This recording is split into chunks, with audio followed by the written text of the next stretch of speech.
आप सबका आज के सत्र में स्वागत है।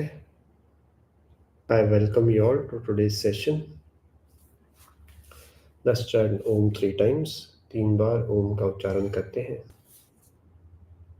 गहरा लंबा सांस अंदर और बाहर। ओम के उच्चारण के लिए सांस अंदर। For chanting Om, take a deep breath in.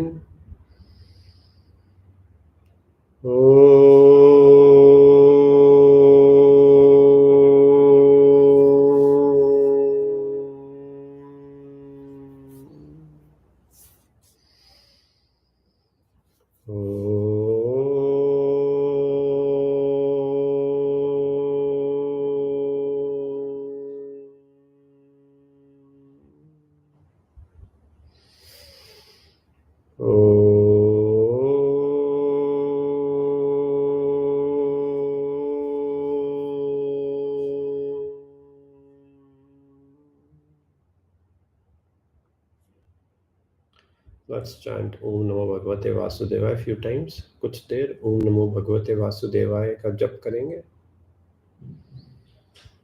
Om Namo Bhagavate Vasudevaya.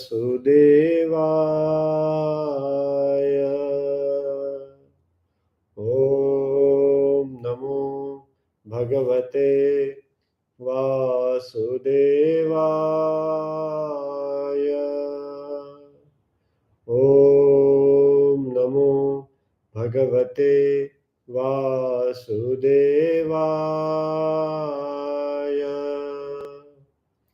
Om Namo Bhagavate Vasudevaya. Om Namo Bhagavate Vasudevaya.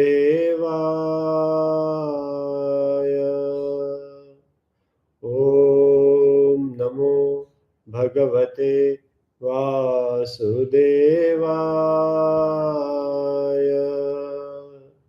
Om Namo Bhagavate Vasudevaya.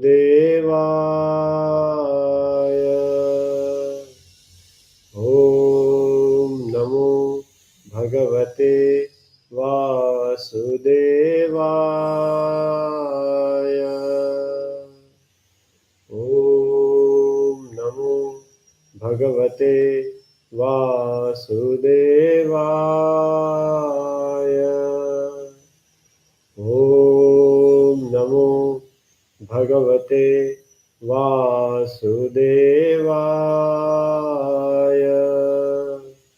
Om Namo Bhagavate Vasudevaya.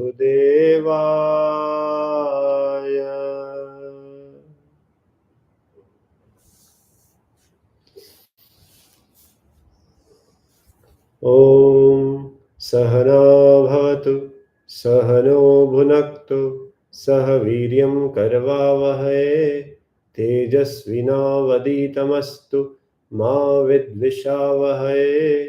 Om Shanti शांति शांति।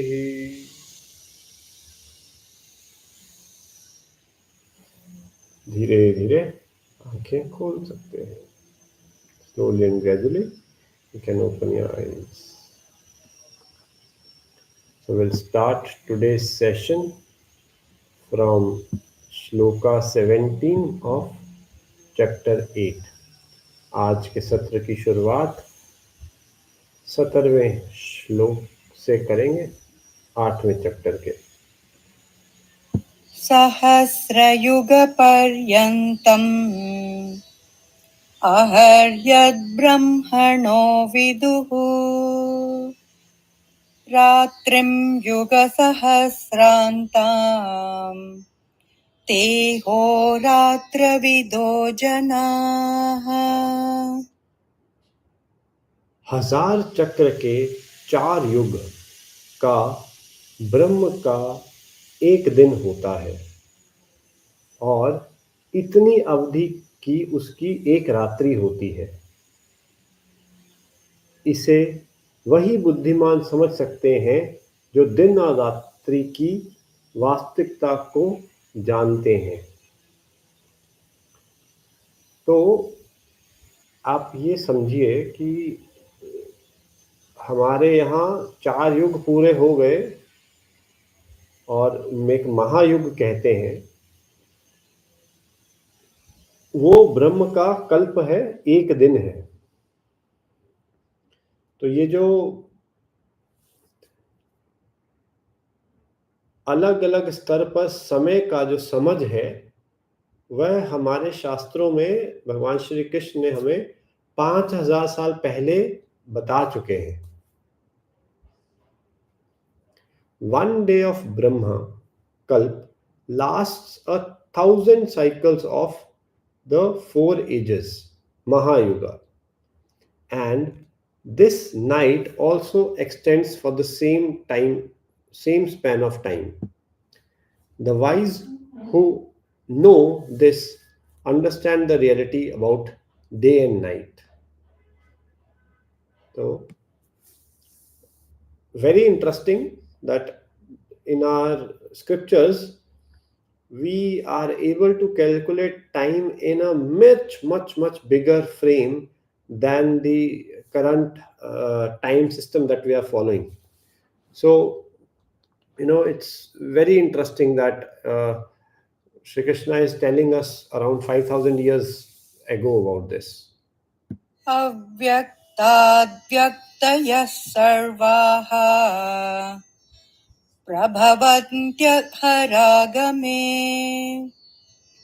रात्र्यागमे प्रलीयन्ते तत्रैवाव्यक्तसंज्ञके। ब्रह्मा के दिन के शुभारंभ पर सभी जीव अव्यक्त अवस्था से व्यक्त होते हैं और रात्रि होने पर पुनः सभी जीव अव्यक्त अवस्था में लीन हो जाते हैं। At the advent of Brahma's day, all living beings emanate from the unmanifest source, and at the fall of his night, all embodied beings again merge into the unmanifest source. भूतग्रामस एवायम् भूत्वा भूत्वा प्रलीयते रात्र्यागमे वशः पार्थ प्रभवत्यहरागमे।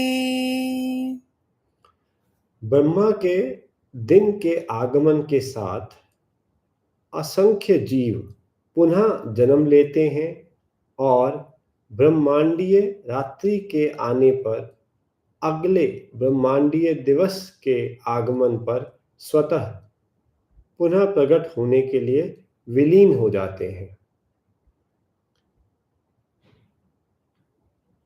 तो ये जो हमारी व्यक्त दुनिया है, वो काफी लंबे समय तक अव्यक्त भी रहती है। तो ऐसा नहीं है कि सदा ही आपको ये जो ब्रह्मांड है वो व्यक्त रूप में आपके सामने रहेगा। तो ये थोड़ा गहरी बात है, तो अगर नहीं भी समझ आए तो कोई संशय, कोई ऐसा बहुत बड़ा विषय नहीं है। क्योंकि देखिए, ये जो बात श्री कृष्ण अर्जुन को समझा रहे हैं, ये हमारा जीवन उस समय काल के सामने कुछ भी नहीं है। यहाँ हजारों सालों की बात हो रही है और हमारा जीवन कुछ 100 साल का भी नहीं रहा है ना। तो थोड़ा इसको समझने का प्रयास करेंगे। Multitudes of beings repeatedly take birth with the advent of Brahma's day and are reabsorbed on the arrival of the cosmic night, to manifest again automatically on the advent of the next cosmic day. So this uh, time concept that Sri Krishna is telling us, you may feel little, you know, not, you might not able to understand it, because many times anything that is beyond our comprehension, beyond our our time frame or understanding, it's little difficult to understand. Because see here, Sri Krishna is talking about life and birth cycle of thousands of years, and we don't have even life of 100 years in current scenario. So if it is difficult for you, it's okay, don't get too too agitated about it. If you just take it, and slowly and gradually, you will be able to understand it. परस्तस्मात्तु भावोऽन्यो व्यक्तो व्यक्तात् सनातनः yes सर्वेषु भूतेषु नश्यत्सु न विनश्यति। व्यक्त और अव्यक्त, सृष्टि से परे अन्य अव्यक्त शाश्वत आयाम है। जब सब कुछ विनष्ट हो जाता है, किंतु उसकी सत्ता का विनाश नहीं होता। ये जो बात है, इसको समझना बड़ा इंपॉर्टेंट है, बड़ा ही आवश्यक है। देखिए, परिवर्तन हमें तब अनुभव आता है जब कुछ स्थायी हो, है ना।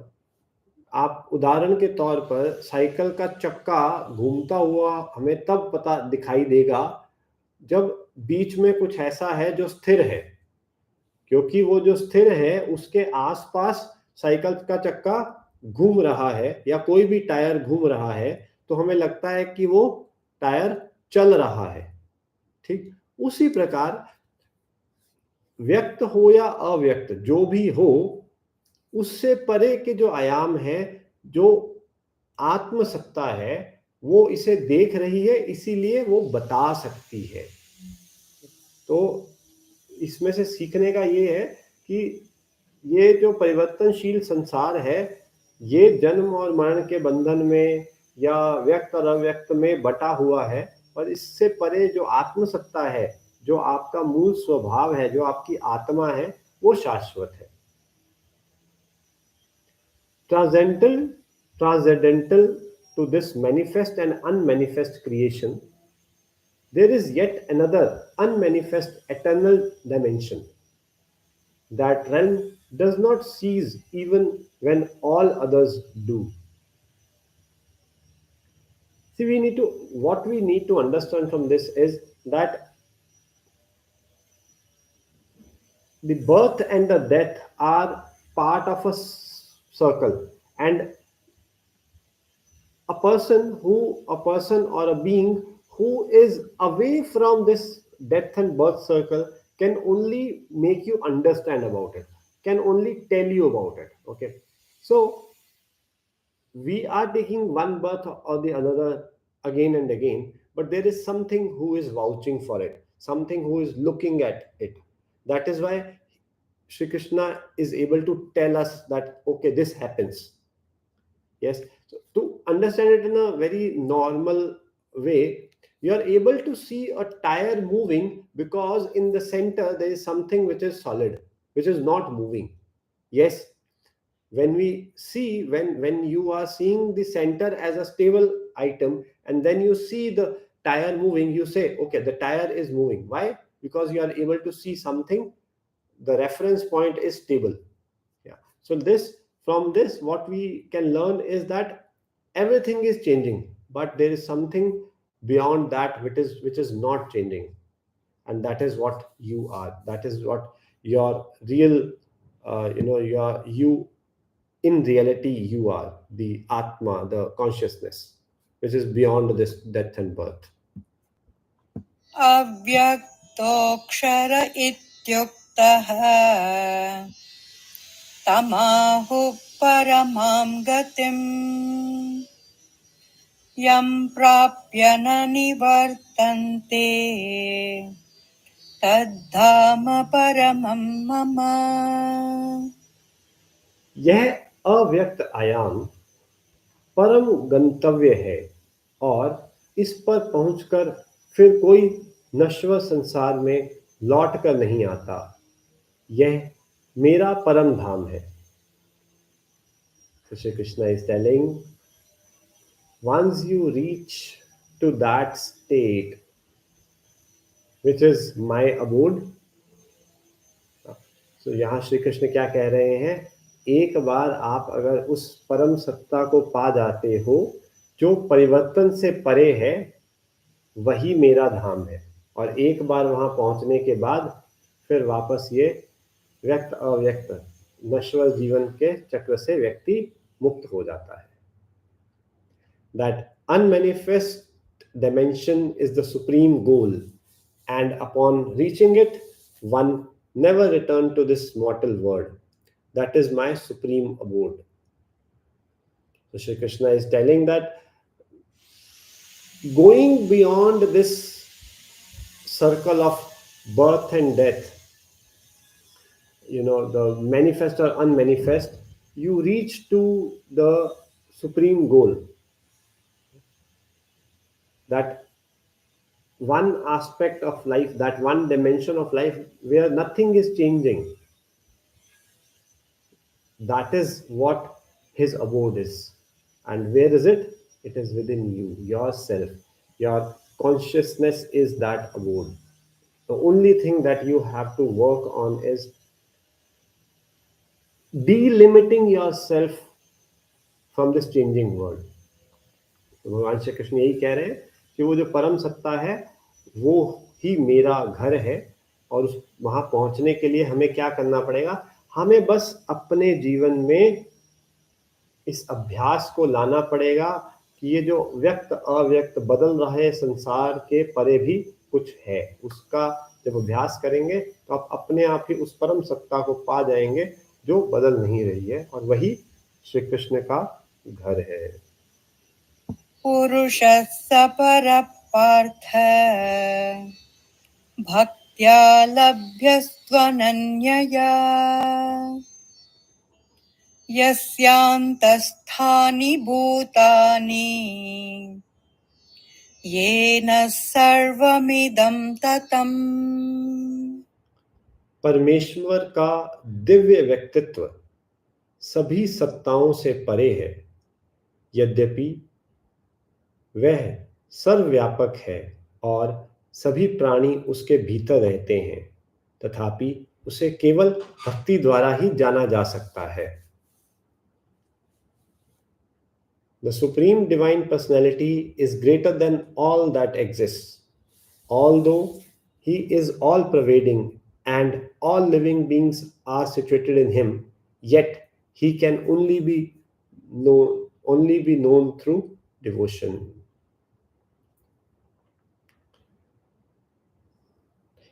देखिए, ईश्वर तो हर जगह है ही। वही श्री कृष्ण कह रहे हैं कि परमेश्वर, मैं एज ईश्वर, जिस भी परम सत्ता को आप मानते हैं वो हर जगह है ही, परंतु उसको जानना, उसको समझना, उसको पाना के लिए सिर्फ एकमात्र रास्ता है भक्ति। आपके अंदर वो भक्ति जगे कि आप ईश्वर को हर जगह देख सके, तो फिर काम हो गया। So Sri Krishna is telling us is that the Supreme Divine, the Lord, the God is everywhere, in everything. But the only thing is you can only see it through devotion. Through devotion only you can manifest the divine in each and everything which is already existing. The only issue that we face is that we are not able to recognize it. And to recognize it, the only way is through devotion. Let's rest the session here today. आज यहीं विश्राम करेंगे। कुछ देर ओम नमो भगवते वासुदेवाय का जप करते हैं। We'll chant ओम नमो भगवते वासुदेवाय few times. ॐ नमो भगवते वासुदेवाय। ॐ नमो भगवते वासुदेवाय। ॐ नमो भगवते वासुदेवाय। ॐ नमो भगवते वासुदेवाय। ॐ नमो भगवते वासुदेवाय।